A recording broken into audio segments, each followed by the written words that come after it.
December 22 యొక్క విశిష్టత మనం చూసుకుంటే ఈ రోజున జాతీయ గణిత దినోత్సవం నేషనల్ మ్యాథమెటిక్స్ డేని మనం నిర్వహించుకుంటా ఉన్నాం.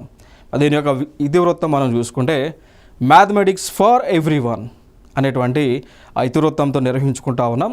కారణం ఏంటి అంటే ఇక్కడ రామానుజం గారు మ్యాథమెటిక్స్ గణితాన్ని డెవలప్ చేసి ఎన్నో ఫార్ములాస్ని కనిపెట్టినటువంటి వ్యక్తి.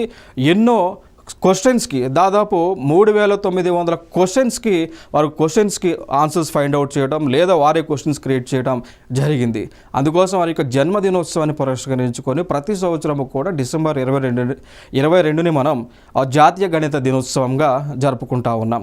ఇక దానితో పాటు వారి యొక్క జీవిత చరిత్ర ఆధారంగా the man who knew infinity అనేటువంటి ఒక చలనచిత్రాన్ని కూడా రూపొందించడం జరిగింది. దానితో పాటు వీరు చేసినటువంటి డెవలప్మెంట్స్లో మ్యాథమెటికల్ డెవలప్మెంట్స్లో వన్ ఆఫ్ ది డెవలప్మెంట్ వచ్చేసి తీటా ఫంక్షన్. తీటా ఫంక్షన్ అనేటువంటి తీటా అనేటువంటిది ఏ విధంగా ఉపయోగపడుతూ ఉంది, డెల్టా ఫంక్షన్స్ అనేటువంటి ఏ విధంగా ఉపయోగపడుతున్నాయి అనేటువంటి అంశాలన్నీ కూడా వీరు మానవాళికి తెలియజేయడం జరిగింది శ్రీ రామానుజం గారు.